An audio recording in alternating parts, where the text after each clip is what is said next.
নমস্কার এসকে সরোজর স্বতন্ত্র কাজে স্বাগত করছি মু সরোজ। আজ রয়েছে সূচনা উচ্চ মাধ্যমিক শিক্ষা পরিষদ দ্বারা পরিচালিত +2 কলা বাণিজ্য এবং বিজ্ঞান ছাত্রছাত্রী এই সূচনা সেমানଙ୍କର ফর্ম ପୂରଣ ତାରିଖ ପହଞ୍ଚି ସାରିଛି। ଆସନ୍ତା 18 ତାରିଖରୁ ସେମାନଙ୍କର ଫର୍ମ ପୂରଣ ଆରମ୍ଭ ହୋଇଯିବ।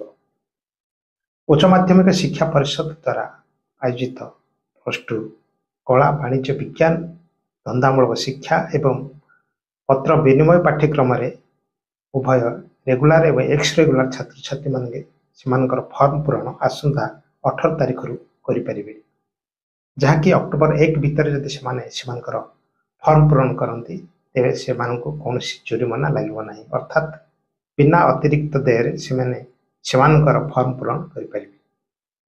ତା ସହିତ ଏହି ସୂଚନା ମଧ୍ୟ ରହିଛି, ଯଦି ସେମାନେ ଅକ୍ଟୋବର 4ରୁ 14 ତାରିଖ ମଧ୍ୟରେ ଫର୍ମ ପୂରଣ କରନ୍ତି ସେମାନଙ୍କୁ ଅତିରିକ୍ତ ଜୋରିମାନା ଦେୟ 200 ଟଙ୍କା ଆଉ ଅଧିକ ଦେବାକୁ ପଡ଼ିବ ଏବଂ ଯଦି ସେମାନେ ଅକ୍ଟୋବର 11ରୁ 18 ତାରିଖ ଭିତରେ ଫର୍ମ ପୂରଣ କରିବେ ତେବେ ସେମାନଙ୍କୁ ଅତିରିକ୍ତ ଦେୟ ଆଉ 600 ଟଙ୍କା ଅଧିକ ଦେବାକୁ ପଡ଼ିବ।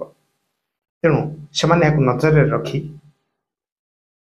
ଯଥାରୀତି ସେମାନେ ସେମାନଙ୍କର ଫର୍ମ ପୂରଣ ନିର୍ଦ୍ଦିଷ୍ଟ ତାରିଖ ଭିତରେ ଯଦି କରିବେ ବିନା ଜୋରିମାନାରେ ସେମାନେ ସେମାନଙ୍କର ଫର୍ମ ପୂରଣ କରିପାରିବେ।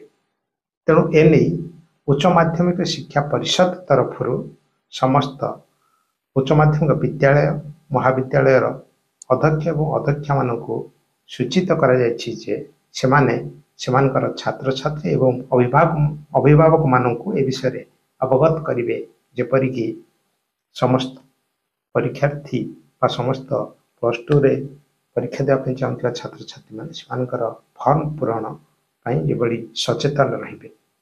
ଏ ଥିଲା ଆଜିର ସୂଚନା।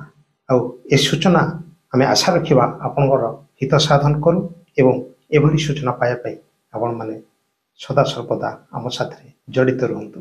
ଧନ୍ୟବାଦ। ଜୟ ଜଗନ୍ନାଥ।